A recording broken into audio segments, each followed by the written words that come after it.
Marcus Washington stared in disbelief at the blood trickling down his hand as the entire plane fell silent. Just seconds earlier, flight attendant Karen Whitfield had violently shoved him against the metal compartment, hissing, "Your kind belongs in the back," when he tried to return to his first-class seat. His military ID clutched in his trembling hand, Marcus reached for his phone. One call to his Pentagon superior would ground this entire aircraft, but he never imagined the devastating chain reaction that single call would trigger. What happens when a decorated veteran stands up against discrimination at 40,000 feet? Before we begin this shocking story, let us know where you're watching from. And if you believe in justice for all, hit that like and subscribe button to stay updated on more powerful true stories. Colonel Marcus Washington was no ordinary passenger. At 43 years old, his 2 decades of military service had earned him a chest full of medals, including the Purple Heart and Bronze Star from multiple tours across Afghanistan and Iraq. Today should have been like any other first-class flight, except this one was taking him to Atlanta to bury his mother. The crisp lines of his dress uniform did little to hide the weight of grief on his shoulders as he approached the gate at Reagan National. "Next passenger," called the gate agent without looking up. When Marcus stepped forward, she finally raised her eyes. "Sorry, sir. We're boarding first class right now. Economy will begin boarding in about 20 minutes. "I'm flying first class," Marcus replied politely, sliding his boarding pass across the counter.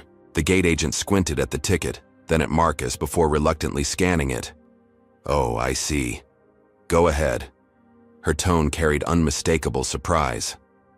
As Marcus walked down the jet bridge, he couldn't help but notice the white passengers flowing freely past the gate agents with barely a glance at their tickets. Yet somehow, he'd been questioned despite being in full military dress uniform. When he reached the aircraft door, a blonde flight attendant with a tight smile and name tag reading Karen Whitfield blocked his path. "Boarding pass, please," she demanded with a scrutinizing gaze that made it clear his uniform carried no weight with her. "First class is this way," she said with obvious skepticism after inspecting his ticket longer than necessary, pointing toward the front cabin while keeping her eyes fixed on him, as if expecting him to make a wrong move. Marcus nodded politely and proceeded toward his seat, but couldn't miss overhearing Karen whisper to another flight attendant, "I'm watching that one. They always try to sneak up front."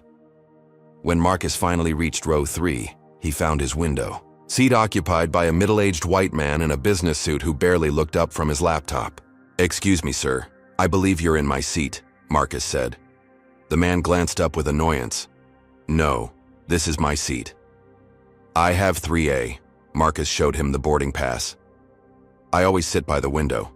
Ask the flight attendant to sort it out." "The ER," man replied dismissively. Marcus pressed the call button, and moments later, Karen appeared. Before Marcus could speak, she turned directly to the white passenger. "Is there a problem, sir?" "This gentleman claims I'm in his seat," the businessman replied. Karen turned to Marcus with immediate suspicion. "Let me see your boarding pass." "Again," she demanded, despite having checked it minutes earlier at the door. "Sir, you're holding up the boarding process," she said loudly enough for nearby passengers to hear. "Are you sure you're not confused about your seat assignment?" Several passengers were now watching as the line behind Marcus grew. Some were pulling out phones, seemingly ready to record another difficult passenger incident. "I'm not confused," Marcus replied calmly, pointing to his clearly marked seat assignment. Karen scrutinized the boarding pass again before reluctantly turning to the white passenger. "Sir, it seems there's been a mix-up. Would you mind taking your assigned seat?" The businessman sighed dramatically before gathering his things, muttering under his breath about accommodations and the way things are going these days. As Marcus finally settled into his rightful seat, he couldn't shake the feeling that this flight was going to be different for all the wrong reasons. The red-eye to Atlanta stretched before him, a journey that should have been filled with memories of his mother, not the familiar sting of unwarranted suspicion he'd faced his entire life, even in uniform. 20 minutes into the flight, Marcus needed to use the restroom. He carefully stepped past his sleeping roommate and made his way forward to the first-class lavatory. Inside, he splashed cold water on his face, trying to wash away the mounting tension. His mother's voice echoed in his memory. Hold your head high no matter what they throw at you. She had raised him alone after his father, also a military man, died in service when Marcus was just 8 years old. As Marcus exited the bathroom and turned to return to his seat, Karen Whitfield suddenly materialized before him, arms crossed, blocking the narrow aisle completely. "Excuse me," Marcus said politely, attempting to step around her. "Where exactly do you think you're going?" Karen's voice was ice cold, her eyes narrowed with suspicion. "Back to my seat, 3A, Marcus replied, maintaining his composure. "I need to see some identification," she demanded, loud enough for nearby passengers to turn and stare. "Ma'am, I was just in my seat 5 minutes ago, and you've already checked my boarding pass twice," Marcus explained calmly. "You people always cause problems," Karen hissed, stepping closer. "First-class passengers have been complaining about feeling uncomfortable." Marcus felt a familiar heat rising in his chest, but kept his voice level. "What exactly do you mean? By you people?" "You know exactly what I mean," Karen spat back. "Now show me identification or return to your proper seat in the back." "My proper seat is 3A, first class," Marcus stated firmly, attempting once more to step past her. What happened next occurred so quickly that later, when passengers described it, their accounts varied only in small details. Karen Whitfield planted both hands on Colonel Washington's chest and violently shoved him backward. Marcus, caught off guard, stumbled against a metal fixture protruding from the galley wall. A sharp edge sliced into his hand while the impact shattered the crystal face of his father's vintage Omega watch, a family heirloom he'd worn through 3 combat tours. The collective gasp from witnessing passengers filled the cabin as a trickle of blood ran down Marcus's wrist, staining his immaculate uniform cuff. Smartphone cameras emerged from seat pockets throughout first class, their lenses capturing the moment a decorated military officer stood bleeding while a flight attendant screamed for security. "He assaulted me!" Karen shrieked into her radio. "Security to the front cabin immediately! I have a threatening passenger!" Marcus stood perfectly still, his military training kicking in as he controlled his breathing and assessed the situation. 2 decades of combat had taught him that even the strongest emotional response must be channeled productively. He reached slowly into his breast pocket and retrieved a handkerchief to wrap around his bleeding hand. "I did not touch this woman," he stated clearly for the benefit of the recording phones.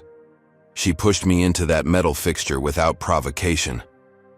Within minutes, 2 airline security officers rushed onto the plane, immediately positioning themselves on either side of Marcus as though he were the aggressor.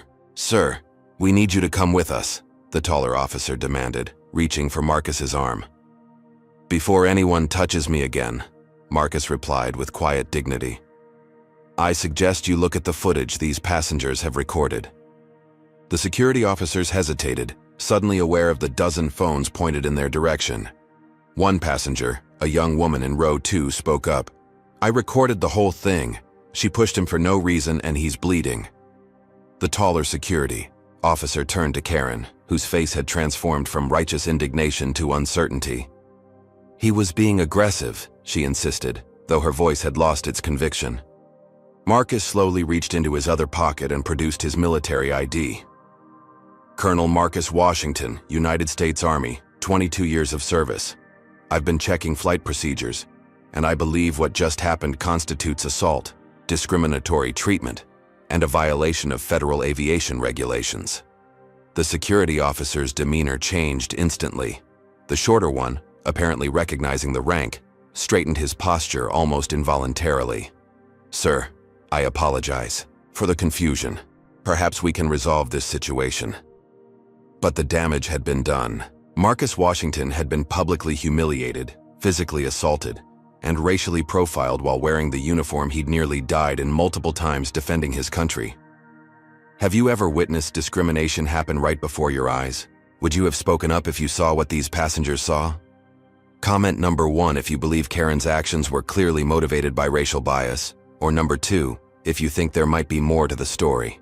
Hit that like button if you admire Marcus's incredible self-control in such a degrading situation. And subscribe now to hear what happened when this decorated veteran decided enough was enough. What could one phone call possibly accomplish against a major airline? Stay tuned to find out how Marcus Washington's next move would ground an entire aircraft and launch a national conversation about respect, service, and equality in America. The cabin hummed with tension as Colonel Washington, still standing in the aisle with security officers flanking him, made a decision. He pulled out his phone, ignoring Karen Whitfield's immediate protest. "Sir, all mobile devices must remain in airplane mode during flight," she said, desperation creeping into her voice as she realized the situation was spiraling beyond her control. "I'm aware of the regulations," Marcus replied calmly, his eyes never leaving hers as he pressed a number on speed dial. "I'm also aware of the exceptions for emergency situations, which this has become." The phone connected almost immediately. "Lieutenant General Harrison," answered a deep voice that carried the unmistakable tone of command. "James, it's Marcus," he said, his voice steady despite the blood still seeping through the handkerchief wrapped around his hand. "I need your assistance." Lieutenant General James Harrison wasn't just Marcus's superior at the Pentagon. He was the man whose son had died in Marcus's arms during a rescue operation in Kandahar 7 years earlier. The bond between them ran deeper than rank or protocol could measure. Marcus explained the situation with military precision, omitting emotional details but ensuring Harrison understood the severity of what had transpired. Throughout the call, Karen shifted nervously, her earlier confidence evaporating as she realized who Marcus was speaking with. "Stay where you are," Harrison instructed. "Do not leave that aircraft voluntarily under any circumstances. I'm contacting the airline's executive team and the FAA directly." As Marcus ended the call, the captain's voice crackled over the intercom. "Ladies and gentlemen, we're experiencing some technical difficulties. We'll be holding at our current position while we sort things out. Flight attendants, please prepare for possible return to gate." The security officers, now visibly uncomfortable, stepped back from Marcus. "Sir, perhaps we could discuss this privately," one suggested, gesturing toward the galley. "There's nothing to discuss privately," Marcus replied. "What happened was witnessed by an entire cabin of passengers." Karen had retreated to huddle, with the lead flight attendant and the co-pilot, who had emerged from the cockpit to assess the situation. Their whispered conversation was punctuated by nervous glances in Marcus's direction. 20 minutes later, the aircraft began a gentle, banking turn. "Ladies and gentlemen," the captain announced, "due to an onboard situation, we've been instructed to return to Reagan National. We apologize for the inconvenience." As the plane taxied back to the terminal, 3 individuals in airline management attire boarded before any passengers could deplane. They quickly pulled Karen and Marcus aside into separate areas for conversation. "Colonel Washington," began a woman with a corporate name badge identifying her as Regional Director of Customer Experience, "we want to express our deepest regrets for this unfortunate misunderstanding." She slid a folder across the galley counter toward him. "Inside you'll find vouchers for 10 first-class tickets, a year of premium status, and our most sincere apologies. We're prepared to resolve this situation immediately and get everyone back on their journey." Marcus didn't touch the folder. "This wasn't a misunderstanding," he stated. "This was a clear case of racial discrimination and assault by your employee, witnessed by dozens of passengers." The woman's professional smile tightened. "Colonel, pursuing this matter formally would make things difficult for everyone involved. The delay, the investigations, the media attention, none of us want that, especially with your mother's funeral arrangements pending." Marcus felt a cold stillness settle over him, the same clarity he'd experienced in combat when critical decisions needed to be made in split seconds. Without a word, he reached into his pocket and placed his phone on the counter between them. The voice recorder app was running. "I believe you are about to threaten me with consequences for reporting racial discrimination," he said quietly. "Please continue. I want to make sure I understand the airline's official position." The color drained from the woman's face. "That's not, I wasn't, the vouchers are simply..." Behind them, the captain appeared. "We've been instructed by company headquarters to deplane all passengers immediately. This aircraft is officially grounded pending an investigation." As passengers began gathering their belongings amid confused murmurs, Marcus Washington stood tall in his uniform, already knowing that what had begun as a personal humiliation was about to become something much larger than himself. By the time Colonel Washington reached the terminal, escorted by airline representatives who maintained a careful distance, the first video had already been uploaded. A passenger from row 4 had captured the entire incident on her phone and posted it with the caption, "Black Army Colonel assaulted by racist flight attendant on flight 1382 today. He's literally bleeding. Justice for Marcus. Flying while black." Within an hour, 3 more angles of the confrontation appeared online. By dinner time, cable news networks were running the footage on a continuous loop, each showing Karen Whitfield clearly shoving a uniformed military officer and his stunned, dignified response. Marcus's phone began lighting up with notifications and calls from unknown numbers. Journalists had somehow obtained his contact information and were desperate for comments. Meanwhile, internet sleuths had already identified Karen Whitfield and begun digging through her social media history, uncovering a troubling pattern of racially charged posts and comments stretching back years. "Colonel, you need to see this," said Sergeant Phillips, Marcus's aide who had been waiting at the airport to drive him to his hotel. He handed Marcus his tablet, open to a financial news site where the airline's stock had plummeted 7% in a matter of hours, wiping nearly $1 billion from its market capitalization. As they drove to the hotel, the radio news reported that the airline's CEO had issued a statement. "We are deeply concerned by the video footage circulating online and are conducting a thorough investigation into the incident. This appears to be an unfortunate miscommunication between our crew member and a valued customer. Trans-American Airways has a zero-tolerance policy for discrimination of any kind." Marcus listened silently, noting the carefully crafted language that acknowledged no wrongdoing while attempting to frame a violent, racially motivated assault as mere miscommunication. At the hotel, Marcus finally had a moment alone to call his sister Danielle, who was already in Atlanta making funeral arrangements for their mother. "Marcus, it's all over the news," Danielle said, her voice tight with concern. "Are you okay?" "I'm fine," he assured her, though the cut on his hand throbbed and the memory of Karen's words, "Your kind belongs in the back," kept replaying in his mind. "But I don't think I'll make it to Atlanta tonight." "Mom would understand," Danielle said softly. "You know how she always told us to stand up when it matters." After their call, Marcus finally allowed himself to check social media. The hashtags, Justice for Marcus and the Flying While Black, were trending nationwide. His military record and decorations had been made public, creating a wave of support from veterans groups and civil rights organizations alike. But there was another narrative emerging as well. Karen Whitfield had retained Jeffrey Schmidt, a high-profile attorney known for defending clients in racial controversy cases. They had released a statement claiming Karen had felt threatened by Marcus's aggressive demeanor and was simply following safety protocols established by the airline. Several conservative commentators had already begun questioning why Marcus had escalated the situation by making a privileged call to high-ranking military officials instead of following standard complaint procedures. By morning, the story had reached international news. Marcus received a call from a producer at GNN, offering him a live interview slot on their evening broadcast.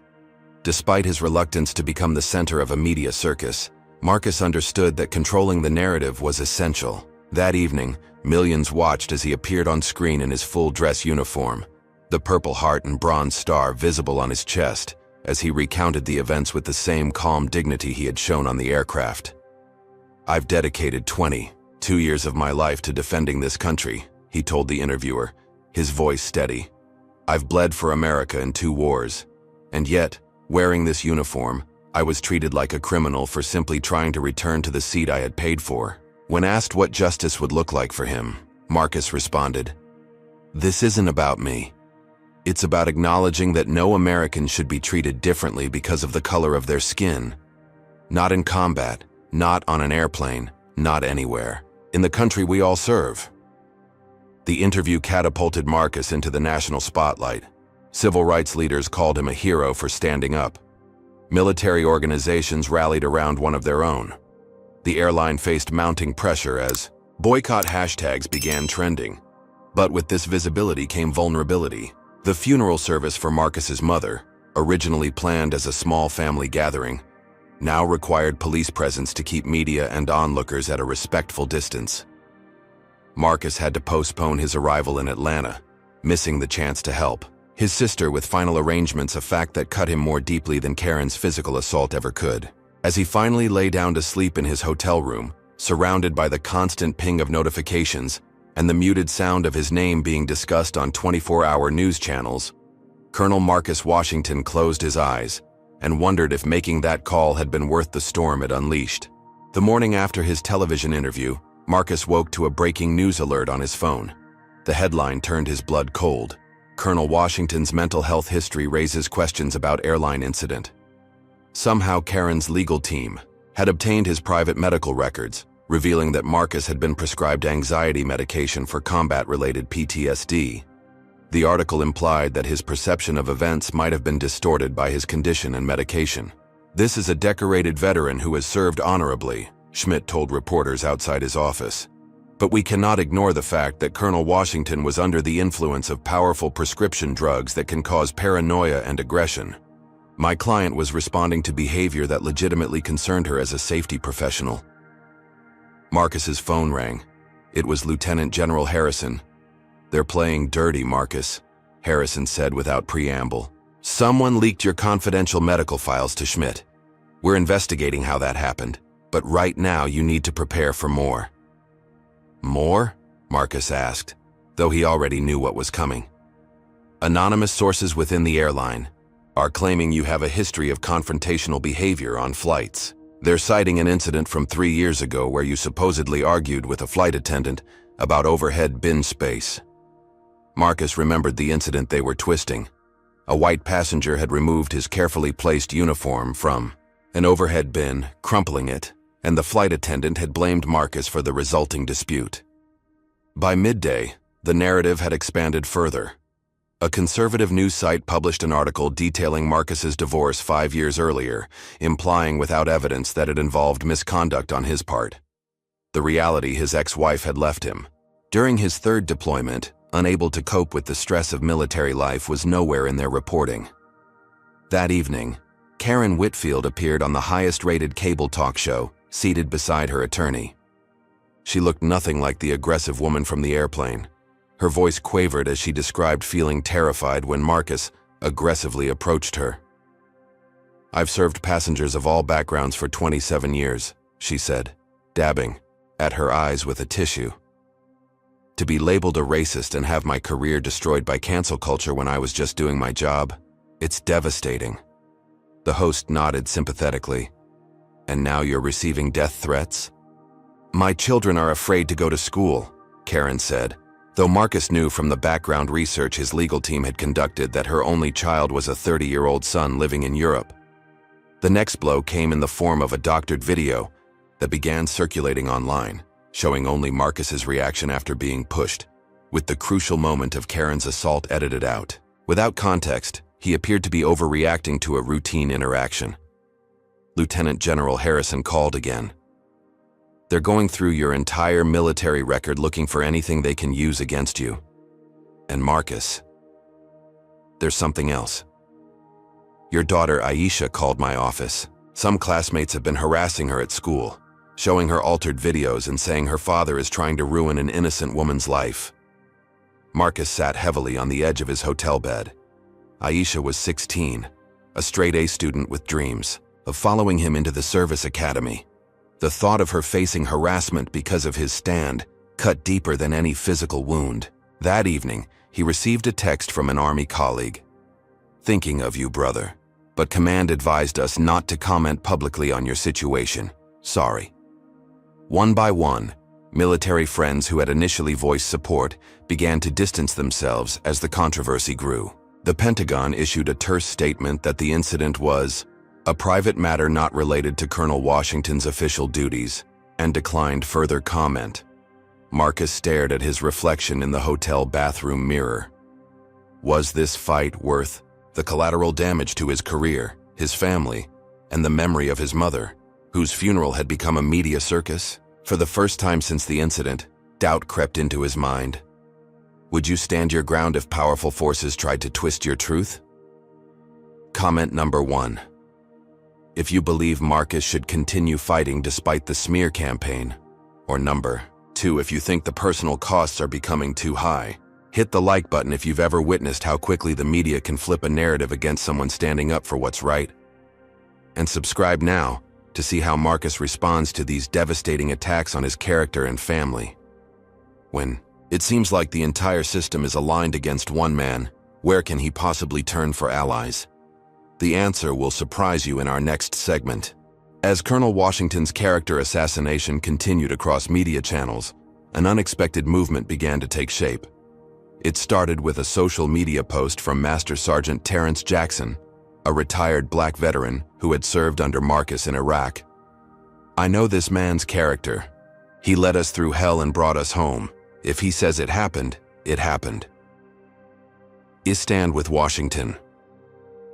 Within 24 hours, the hashtag had been used by thousands of veterans of all races, a coalition calling themselves Veterans Against Discrimination formed almost overnight, with retired service members organizing press conferences in cities across America. Then came the first crack in the airline's defense.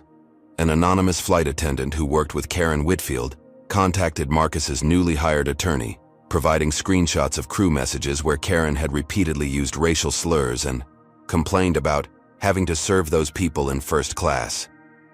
Marcus's former commander, retired General William Peterson, a white man with impeccable credentials who rarely spoke publicly, released a video statement. In 28 years of service, I never met an officer with more integrity than Marcus Washington. Anyone attempting to question his character clearly has never served alongside him. The tide began to shift further when Air Marshal Jackson Burns, who had been on the flight, finally came forward. Burns had initially hesitated to get involved, but watching the smear campaign unfold compelled him to speak up. I was seated in first class monitoring the flight, as is standard procedure, Burns stated in an affidavit.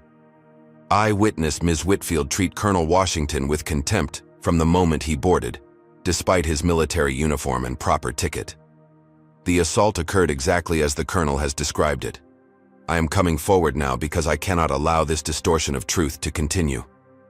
Security camera footage from the gate area emerged, clearly showing Karen's different treatment of white passengers versus passengers of color during boarding. Several former passengers came forward with stories of similar treatment by Karen on other flights, establishing a pattern of behavior that could not be explained away as a single misunderstanding. The airline's carefully constructed narrative began to unravel further when employees, disgusted by the company's handling of the situation, leaked internal emails showing that management had received multiple complaints about Karen's behavior toward minority passengers over the years, but had taken no action. In a stunning development, Captain Richard Stevens, who had piloted the flight in question, broke ranks with the airline. I've worked for Transamerican for 18 years, he told a morning news program. What I saw in the aftermath of that incident was a company more concerned with protecting itself than addressing a clear case of misconduct. Colonel Washington's account is accurate, and I cannot in good conscience remain silent. The airline, seeing the tide of public opinion turning, announced an internal investigation, but it was too little, too late. Senator Eleanor Washington, no relation to Marcus, chair of the Transportation Committee, called for congressional hearings on discrimination in the airline industry. What happened to Colonel Washington is not an isolated incident, the senator stated during a press conference. It is emblematic of a pattern of discrimination that many Americans face daily in our transportation systems. It's time for accountability. With each new ally and piece of evidence, Marcus found his resolve strengthening. The doubts that had plagued him began to recede. This wasn't just about one incident on one flight anymore. It had become about something much larger. Accountability for a system that too often treated people differently based on the color of their skin, regardless of their service or contributions to the country. As Marcus prepared for a meeting with Senator Washington's staff, he received an unexpected call from a number he didn't recognize. "Colonel Washington," said an unfamiliar voice. "My name is Elijah Montgomery. I'm a civil rights attorney, and I believe you have a case that could set an important precedent for transportation discrimination. I'd like to offer my services pro bono." Montgomery wasn't just any attorney. He had successfully argued multiple landmark civil rights cases before the Supreme Court. His involvement would send a clear message that this case had implications far beyond one flight attendant and one passenger. "Why would you take this on without a fee?" Marcus asked, naturally, suspicious after days of attacks and hidden agendas. "Because 20 years ago, I was that black man being told I didn't belong in first class," Montgomery replied. "But I didn't have a Pentagon general on speed dial. Most people don't. Your case can help all of them." For the first time in days, Marcus felt the weight on his shoulders lighten slightly. He wasn't fighting alone anymore. With Elijah Montgomery leading his legal team, Colonel Washington filed a discrimination lawsuit against Trans-American Airways and Karen Whitfield personally. The complaint detailed not only the assault, but the pattern of discrimination preceding it and the coordinated attempt to discredit him afterward. The airline's response was swift. Their legal department reached out within hours, offering a 7-figure settlement with strict non-disclosure requirements. The sum was substantial enough to secure Aisha's college education and then some, but the conditions were clear. Marcus would have to drop all claims, issue a joint statement with the airline about misunderstandings, and never speak publicly about the incident again. "That's their first offer," Montgomery explained during a strategy session in his downtown office. "It tells us they're scared, very scared." "I don't want their money," Marcus replied, looking at the settlement figures. "I want accountability and real change." "Then we push back," Montgomery said with a smile that suggested he'd been hoping for exactly that response. "We demand policy changes, transparent reporting of discrimination complaints, and mandatory training for all staff, not just carefully worded apologies and hush money." As news of the lawsuit broke, the airline executives panicked. Marcus wasn't the only one pursuing legal action anymore.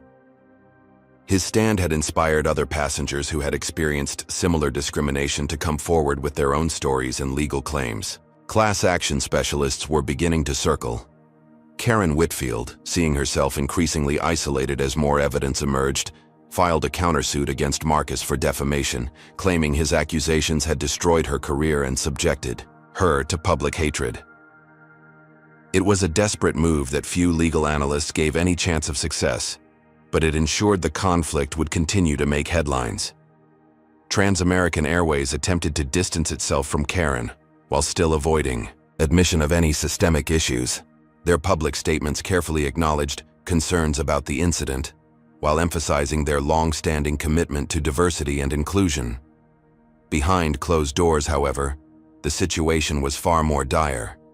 Insurance underwriters were refusing to cover the potential damages, citing the airline's failure to address previous complaints about Karen as negligence. Board members were demanding answers about how the situation had been allowed to escalate so dramatically.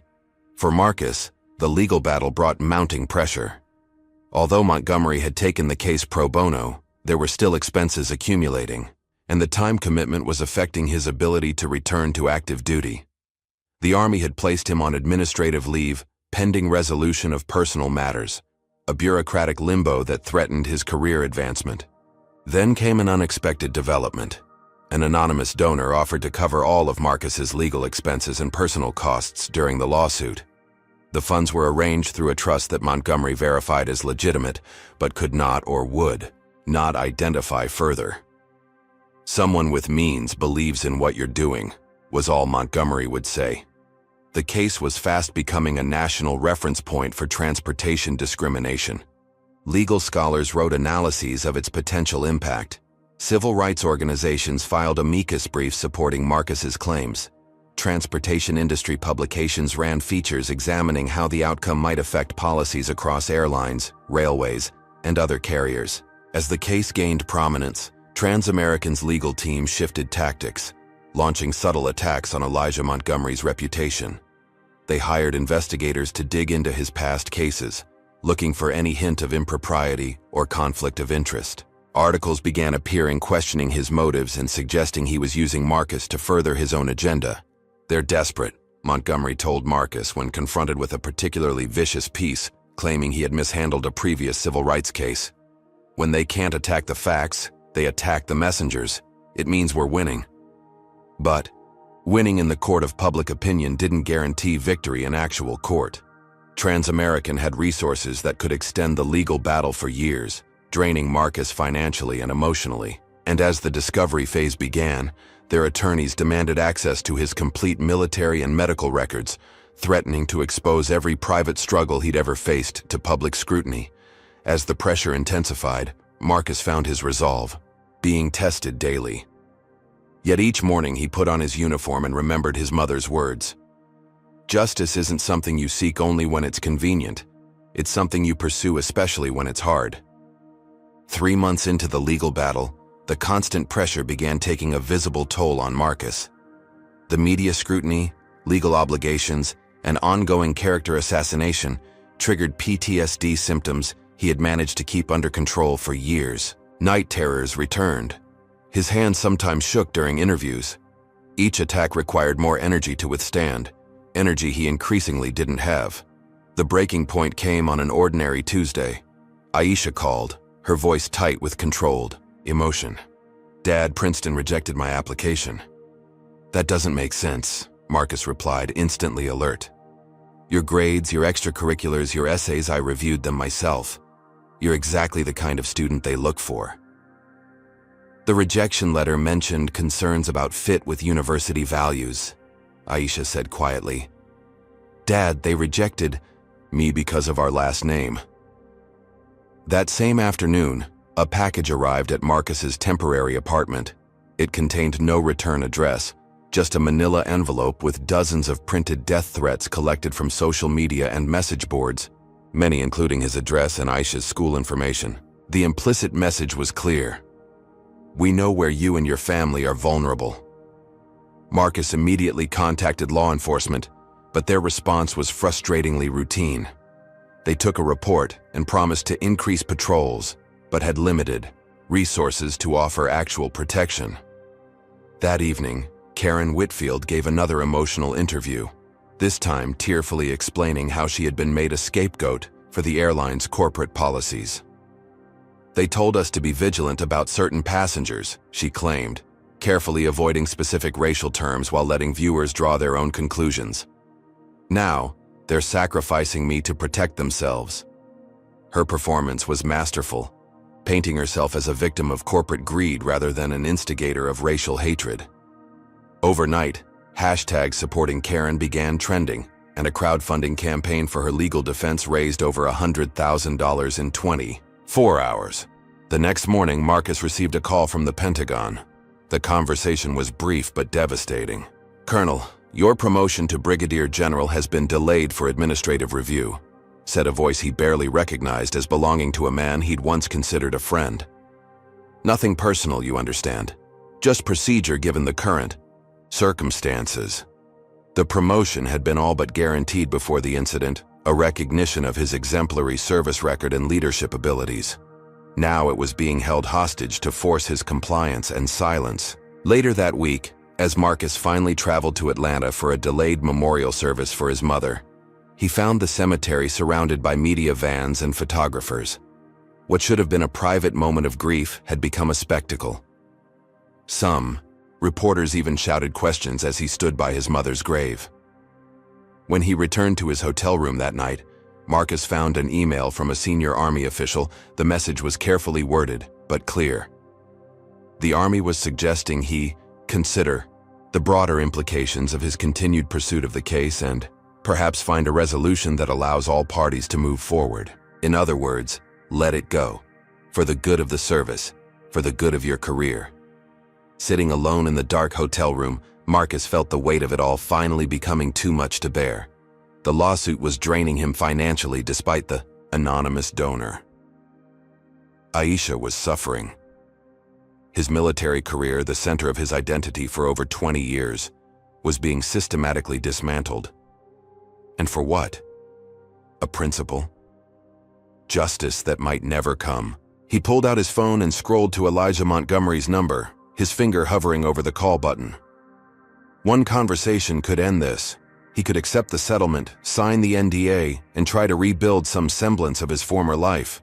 As midnight approached, Marcus found himself standing on the hotel balcony, looking down at the city lights below. 20 floors up, the traffic looked like streams of light, problems reduced to miniatures.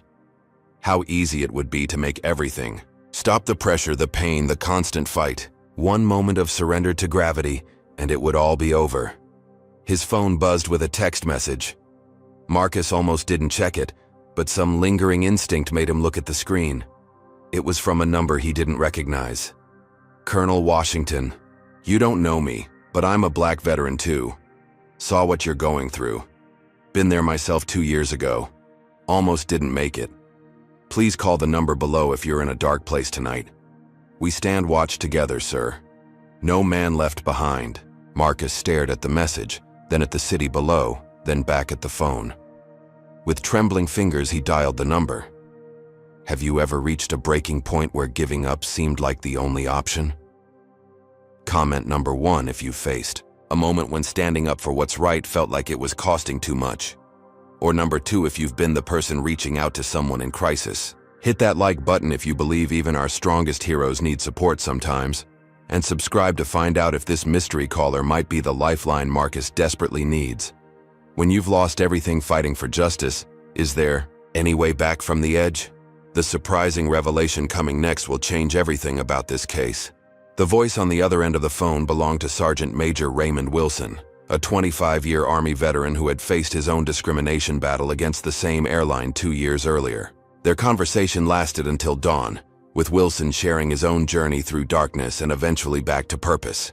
As the sun rose over Atlanta, Marcus made a decision to keep fighting, not just for himself, but for everyone who lacked the platform he had. What neither man knew was that at that exact moment, a young IT specialist named Darius Chen was working late in Trans-American Airways headquarters, troubled by what he had witnessed over the past months.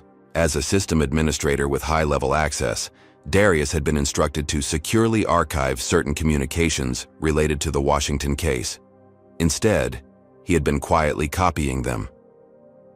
The next morning, Marcus received an encrypted email from an anonymous address containing dozens of internal communications between airline executives. The sender identified himself only as someone who can't sleep at night anymore. The documents were explosive. Email chains showed airline AA executives discussing how to handle the minority situation months before the incident with Marcus. One executive had written, "These first-class race complaints are increasing. Need better training on how to discourage without creating liability." Another email thread revealed systematic instructions to flight attendants about passenger profiling that clearly targeted non-white travelers for additional scrutiny, particularly in premium cabins. Most damaging of all was Karen Whitfield's personnel file, showing 5 previous incidents of passenger complaints about racial bias that had been systematically buried by management. In one case, she had been briefly suspended but then reinstated after what was described as sensitivity counseling, that, according to attached documents, consisted of a 1-hour online course. There were memos detailing the airline's superficial diversity training program that had never been fully implemented beyond press releases announcing its creation. One internal presentation explicitly stated that the program was designed to create positive PR while minimizing operational changes. The leak also included videos from staff training sessions where Karen had been recorded making explicitly racist comments during role-playing exercises, followed by a trainer's notes indicating needs additional coaching on appropriate language, yet she had been kept in her customer-facing role.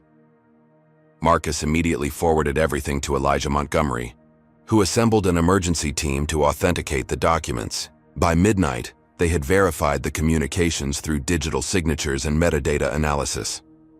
"This changes everything," Montgomery told Marcus by secure video call.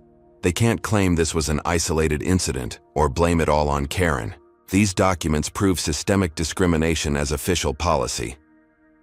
While Montgomery's team worked to properly introduce the evidence into legal proceedings, another bombshell dropped. Financial journalists discovered that the airline had settled at least 7 previous discrimination cases with strict NDAs, effectively buying the silence of victims while continuing the same practices.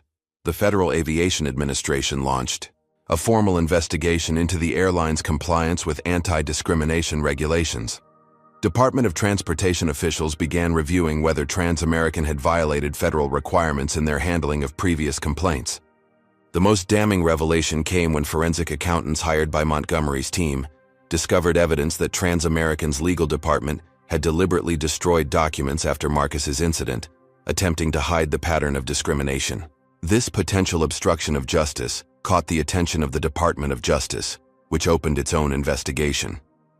Karen Whitfield's attorney withdrew from her case, citing irreconcilable differences regarding case strategy, a professional way of saying he could no longer defend her against the overwhelming evidence. Her countersuit against Marcus was dismissed by the court for lack of merit. As these revelations cascaded through media outlets, Marcus received another unexpected call. Lieutenant General Harrison's voice was grim, but satisfied. "The Pentagon. Investigation into your leaked medical records is complete. We traced it to a civilian contractor working for the airline's legal team. They're being charged under federal privacy laws. And Marcus, your promotion to Brigadier General has been reinstated, effective immediately." For the first time since that day on the plane, Marcus felt the weight on his shoulders beginning to lift. The truth was finally emerging, and with it, the possibility of real change not just for him, but for everyone who had ever faced similar discrimination. The congressional hearing room was packed to capacity. News cameras lined the back wall, their lenses focused on the long table where Colonel, now Brigadier General Marcus Washington, sat in his full-dress uniform, medals reflecting the harsh lighting. Senator Eleanor Washington gavelled the Transportation Committee hearing to order. "Today, we examine not just one incident, but a pattern of discrimination in our nation's transportation systems," she announced. "Our first witness is Brigadier General Marcus Washington." Marcus approached the microphone with the same composure he had shown throughout the ordeal. For nearly an hour, he recounted not only what had happened on the plane, but the subsequent campaign to discredit him and the systemic issues revealed by the leaked documents. "This was never about one flight attendant or one airline," he concluded. "This is about whether we truly believe in equal treatment under law for all Americans, regardless of race, in every aspect of public life, including travel." Karen Whitfield had been subpoenaed but refused to appear in person, instead sending a written statement through her new attorney that still portrayed her as a victim of corporate policy while expressing regret for any misunderstanding. Her absence spoke volumes. When Trans-American Airways CEO Richard Dalton took the seat opposite Marcus, the contrast could not have been more stark. Where Marcus sat tall and spoke with clarity, Dalton hunched defensively, his prepared statement full of corporate jargon and careful evasions. "While we acknowledge that certain interactions did not meet our company standards," Dalton testified, "Trans-American Airways categorically denies any systematic discrimination in our policies or training." Senator Washington leaned forward. "Mr. Dalton, are you testifying under oath that your company does not engage in passenger profiling based on race?" "We have security protocols based on behavior, not race," Dalton replied carefully. "Then how do you explain this document?" The senator held up a printout from the leaked files.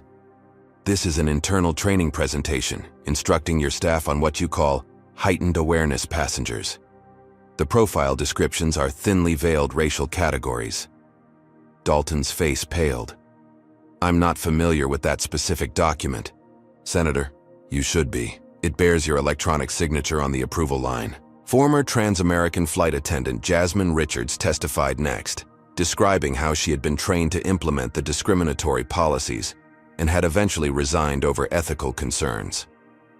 "We were taught to use code words and plausible deniability," she explained. "But the message was clear about which passengers deserved extra scrutiny." Throughout the morning session, Dalton's demeanor grew increasingly uncomfortable. During the lunch recess, reporters observed him in heated conversation with the airline's attorneys, their gestures suggesting significant disagreement. When the IHI hearing resumed, something had clearly changed. Dalton returned with a smaller legal team, and the airline's chief counsel was conspicuously absent. Senator Washington recognized a new witness, Department of Justice Civil Rights Division Director Anthony Patel. who announced that the DOJ investigation had uncovered substantial evidence of coordinated discrimination and subsequent attempts to conceal those practices. As Patel detailed the preliminary findings, including potential criminal charges for document destruction and privacy violations, the color drained from Dalton's face. During Senator Washington's follow-up questions, she presented the airline's confidential passenger management protocols that had been secured through subpoena, showing a clear racial coding system for identifying passengers who should receive additional scrutiny when seated in premium cabins. "Mr. Dalton," the senator said, her voice steady, "your company's own documents contradict your testimony today. Would you like to amend your statements before this committee?" After a whispered consultation with his remaining attorney, Dalton cleared his throat. "Senator, in light of information that has recently come to my attention, I would like to revise my earlier statements." The admission that followed was stunning in its scope. Dalton acknowledged that the airline had implemented discriminatory practices, covered up complaints, and orchestrated the campaign against Marcus after the incident. His carefully constructed denials collapsed entirely under the weight of overwhelming evidence. As the hearing concluded, Senator Washington addressed Marcus directly. "Brigadier General, your courage in bringing these matters to light has performed a service to the nation every bit as valuable as your distinguished military career. This committee will be recommending comprehensive reforms to ensure such discrimination cannot continue." For Marcus, who had risked everything to stand up for this principle, the senator's words provided a measure of vindication. But as he left the hearing room through a gauntlet of cameras and reporters, he knew that the greatest challenges often come after the apparent victory. The morning after the congressional hearing, Trans-American Airways issued a terse press release. The board of directors announces the immediate resignation of CEO Richard Dalton and 3 executive vice presidents. An interim leadership team will implement comprehensive policy reforms, while the search for permanent replacements is conducted.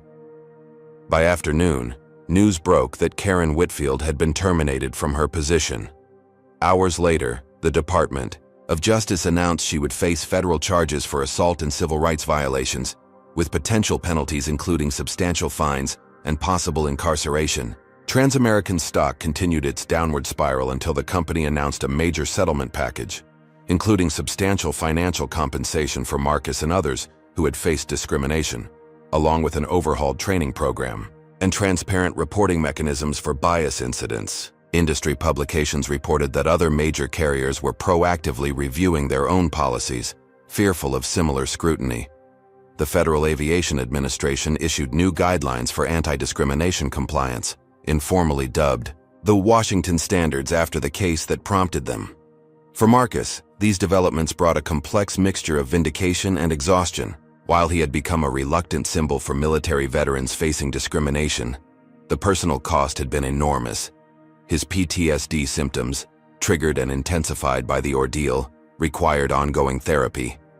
Despite his reinstated promotion, colleagues treated him differently now, some with newfound respect, others with careful distance, as though his stand for principle might somehow be contagious. At the Pentagon, his assigned duties seemed designed to keep him visible as a success story, but away from operational command, a showcase general rather than a battlefield leader. After fighting so hard to defend his military career, Marcus found its trajectory permanently altered in ways he hadn't anticipated. Aisha had ultimately been accepted to West Point after the admissions scandal broke, but the family continued to receive occasional threats and harassment from extremists who had found in Karen Whitfield an unlikely martyr for their cause. Marcus hired private security for his daughter's graduation, turning what should have been a purely proud moment into one tinged with vigilance. 6 months after the hearing, Marcus sat alone in his Pentagon office, reviewing reports but finding his mind wandering. Had the victory been worth its price? He had won by every external measure, yet sometimes in the quiet moments, doubt still crept in. A knock at his door interrupted his thoughts. His aide announced that the newly appointed CEO of Trans-American Airways, Diana Chen, was requesting a meeting at his convenience. Marcus agreed with some reluctance, expecting perhaps another attempt at damage control or public relations. Instead, what Chen proposed during their meeting the following day left him momentarily speechless. "Brigadier General, we're creating a new executive position leading our Inclusion and Respect Division," Chen explained. "This isn't window dressing. This role will have authority over training, policy implementation, complaint investigation, and direct report to the board. We want you to consider taking this position." "You want to hire the man who sued you?" Marcus asked, unable to hide his surprise. "We want to hire the man who exposed fatal flaws in our system and held us accountable," Chen replied. "Your military leadership experience, your personal integrity, and yes, your first-hand experience with our failures make you uniquely qualified. We need transformation, not just damage control." Marcus's initial instinct was to refuse outright. But as Chen detailed the scope of authority, the position would carry including veto power over any policy that could enable discrimination. He found himself considering the possibility. From this position, he could implement changes that would affect millions of travelers, ensuring others wouldn't face what he had endured. After 2 weeks of careful consideration and discussions with both military advisors and his family, Marcus made his decision. He would accept an early retirement from the army and take on the challenge of reforming the very company that had once tried to destroy him. It was, he realized, another form of service to a different kind of battle to change systems from within, rather than merely winning individual victories against them. 6 months into his role as Executive Vice President for Inclusion and Respect at Trans-American Airways, Marcus Washington had already implemented sweeping changes. Every employee from baggage handlers to pilots underwent comprehensive bias recognition, training not corporate box-checking exercises, but substantive programs developed with civil rights organizations and backed by real accountability measures. His insistence on data transparency had resulted in a public dashboard showing complaint statistics and resolution timelines. An independent review board with diverse membership now oversaw all discrimination complaints, removing the conflicts of interest that had previously buried valid grievances. Most significantly, Marcus had established an industry-first Fair Skies initiative that invited external civil rights observers to conduct random, anonymous audits of passenger treatment across demographics. The initial findings had been sobering, but the improvement trends were encouraging. Not everyone supported these changes. A vocal minority of employees resisted what they characterized as political correctness gone mad. Some executives still attempted to circumvent the new policies. But with the board's backing and Chen's unwavering support, Marcus pushed forward, knowing that meaningful change never comes without resistance. On a crisp autumn morning, Marcus received an unexpected message. Karen Whitfield, now awaiting trial on federal charges, had requested a meeting. His immediate response was refusal. Why revisit that trauma? But after reflection, he recognized that his own healing might remain incomplete without this conversation. They met at a neutral location, a private room in a downtown mediation center. Karen looked markedly different from the confident flight attendant or the tearful victim she had portrayed on television, smaller somehow, and genuinely aged by stress. Security protocols meant they were never alone together, but the mediators maintained a respectful distance. "I didn't ask you here for forgiveness," Karen began after an uncomfortable silence. "I don't expect that, and I'm not sure I deserve it." What followed was not an excuse but an explanation. Karen described growing up in a household where racial prejudice was taught as truth, reinforced by a community that valued homogeneity above all. She detailed how those early teachings had hardened into biases that she had never properly examined until they cost her everything. "I believed I was just doing my job, following protocols," she admitted. "It took losing everything to make me question why I saw certain passengers as inherent threats." Marcus listened without interrupting. He recognized the courage it took to acknowledge such deeply rooted failings, even while maintaining a clear view of the harm those failings had caused. "I can't offer forgiveness on behalf of everyone you've mistreated over the years," Marcus finally said. "That's not mine to give. But I can acknowledge your humanity, just as you failed to acknowledge mine that day on the plane." Though they would never be friends or even comfortable acquaintances, both left the meeting with a sense that a necessary conversation had occurred, not a neat resolution with forgiveness and redemption, but a human exchange that acknowledged the complexity of prejudice and the long, difficult path to its dismantling. Using his portion of the settlement money, Marcus established the Washington Foundation, supporting veterans facing discrimination while also funding educational programs to help young people recognize and challenge bias in their communities. The foundation's first initiative provided legal assistance to veterans without the connections or platform Marcus had leveraged in his own battle. On Capitol Hill, the Transportation Equality Act, informally known as the Washington Act, established new federal standards for non-discrimination in all forms of public transportation. Senator Eleanor Washington, who had championed the legislation, invited Marcus to stand beside her at the signing ceremony. 1 year to the day after the original incident, Marcus found himself boarding a trans-American flight from Washington to Atlanta. It was a deliberate choice this time, not for his mother's funeral, but to visit her grave properly, without media cameras or public scrutiny. As he approached the gate, he noticed the diverse team working the flight. The gate agent, a young black woman, checked his boarding pass with professional courtesy. The flight attendant greeting passengers at the door, a middle-aged Hispanic man, welcomed him by name and rank, the respect evident but not performative. Taking his seat in first class, Marcus felt no eyes questioning his presence, no subtle indications that he didn't belong. It wasn't special treatment. The other passengers of various backgrounds received the same dignified service. This was simply how air travel should always have been: respectful, professional, and blind to irrelevant differences. As the plane reached cruising altitude, Marcus's phone buzzed with a message from Aisha. Attached was her official acceptance letter to the Air Force Academy, along with her selection for a prestigious leadership program. "They said my personal statement about what happened to you was the most compelling they'd read in years," she wrote. "Your fight opened doors, Dad, not just for me."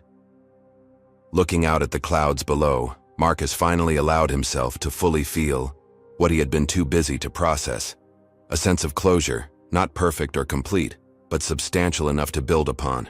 The incident that had nearly destroyed his career, threatened his family, and pushed him to the edge of despair had ultimately led to tangible changes that would benefit countless others.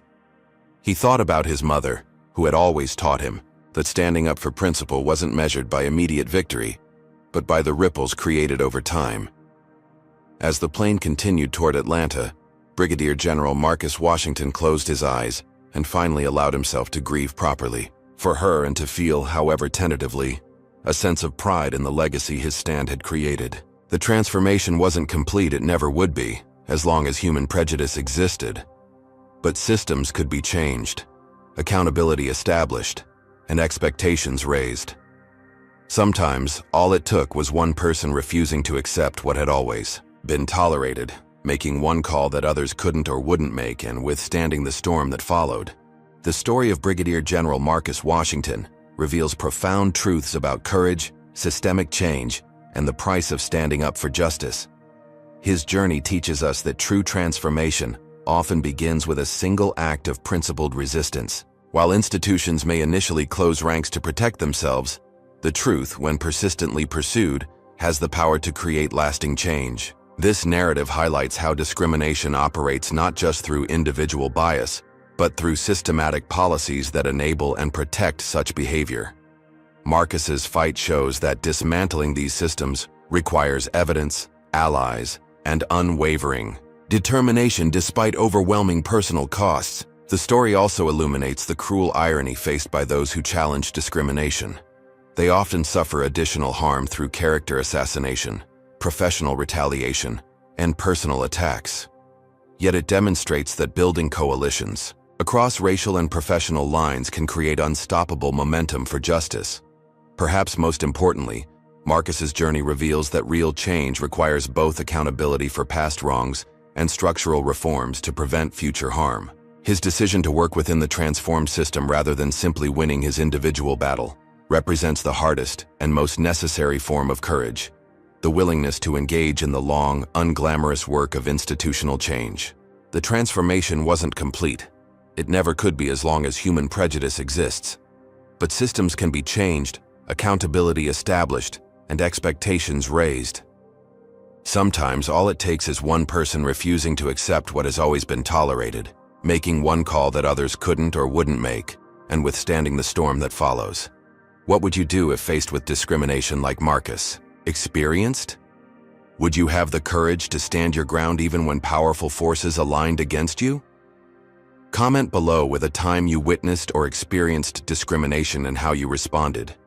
If this story resonated with you, hit that like button to help others find this important message. Subscribe to our channel for more powerful true stories that expose injustice and celebrate those brave enough to fight it.